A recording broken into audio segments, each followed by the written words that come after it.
What do I do as an EMDR therapist if my client reports nothing's coming up?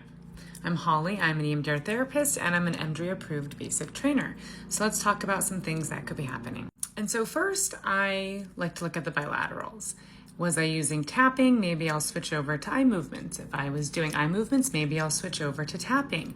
Maybe my sets were too short. So those are some of the first things that I'll look at first. The second thing I look at is if I've explained the process enough to my client. Oftentimes we maybe explain it only once, maybe our client doesn't remember, who knows, but sometimes clients forget what might come up. So then I just explain it to them again.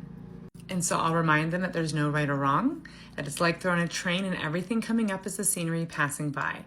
And their job is to, watch my fingers or tap, so do the bilateral, as they notice what's happening in their brain and body. And then I give them reminder examples. So you might have different images, thoughts, insights, emotions, body sensations. There's no right or wrong. And so often if I re-explain it to them, then suddenly things will start coming up. The next thing I want to look at is the nothing like a numbness?